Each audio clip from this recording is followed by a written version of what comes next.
We begin in Iraq when al-Qaeda linked group has seized a second city on the road to Baghdad. The Sunni militants took control of Tikrit Wednesday, the hometown of Saddam Hussein. Iraqi troops reportedly abandoned their posts as militants closed in.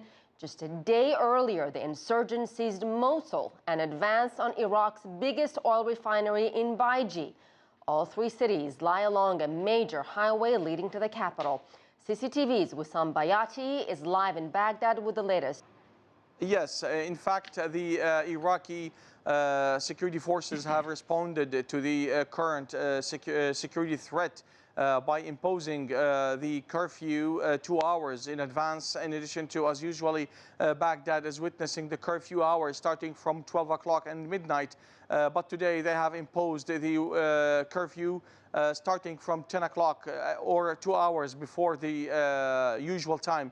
In addition to, according to what I have noticed since the very beginning of today until now, the Iraqi security forces have been heavily deployed, and we still can see the more troops are getting transferred from one place to another until this very moment. Yes.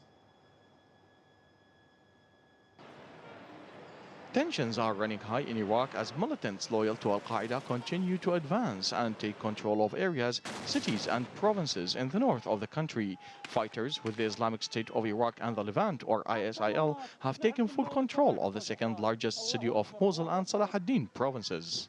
The militants overran the Hawija, Zab, Riyadh and Abbasi areas west of the city of Kirkuk and Rashad and Yengja to its south, amid reports that al-Qaeda militants moved into the oil refinery town of Baiji.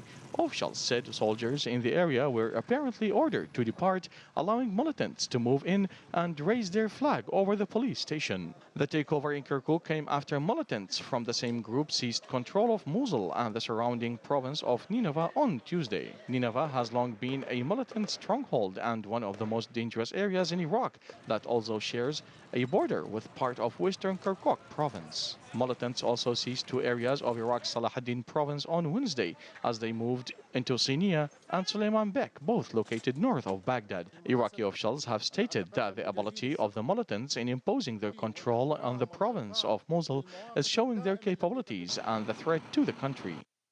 I could sincerely say what happened in Nineveh province was a conspiracy because the size of the al-Qaeda group was not at the level of the army and police there. But I wonder what happened and how it happened and how some units collapsed. The members of ISIL announced that they have kidnapped the Turkish consul and held 24 of Turkish employees in captivity.